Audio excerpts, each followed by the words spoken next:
biệt. Hà Đan rất hy vọng quý vị sẽ có những giây phút thật thư giãn và thoải mái cùng với chúng tôi. Và quý vị cũng đừng quên bấm nút đăng ký kênh và chuông thông báo để có thể cập nhật được những thông tin mới nhất hàng ngày. Và bây giờ thì mời quý vị hãy cùng đến với những tin tức nóng hổi nhất trong ngày hôm nay. Ông Cao Thắng sản xuất phim Chiến dịch chống ế. Sau đám cưới với Đông Nhi, ca sĩ ông Cao Thắng đảm nhận vai trò sản xuất của Chiến dịch chống ế, phiên bản điện ảnh. Trong clip giới thiệu dự án, ông Cao Thắng giơ nhận cưới và hớm hỉnh khoe Thắng đã chống ế thành công, còn các bạn thì sao? Ông xã của Đông Nhi cho hay anh yêu thích điện ảnh từ lâu nhưng chưa có duyên làm việc ở lĩnh vực này.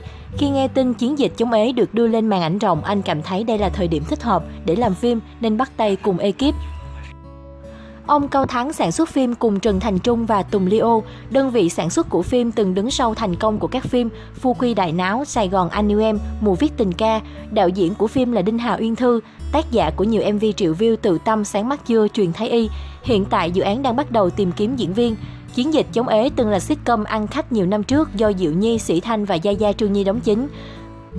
Câu chuyện phim xoay quanh chuyện tình yêu của ba cô nàng cá tính khác biệt, có nhiều câu thoại thu hút như là ế là xu thế, ế có gì đâu mà chống chế. Harry Won sau 3 năm hôn nhân, lần đầu tiên thấy Trấn Thành xỉn ở đám cưới của Đông Nhi và ông Cao Thắng. Chính Harry Won cũng phải ngỡ ngàng khi lần đầu tiên chứng kiến Trấn Thành say xỉn trong đám cưới của Đông Nhi và ông Cao Thắng tại Phú Quốc vừa qua.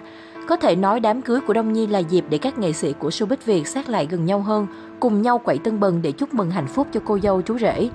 Và đây cũng là lúc mà những hình ảnh chưa bao giờ thấy của các sao Việt được công bố. Mới đây, Harry Won bày tỏ sự hoang mang khi thấy ông xã Trấn Thành say xỉn trong đám cưới Đông Nhi ông Cao Thắng.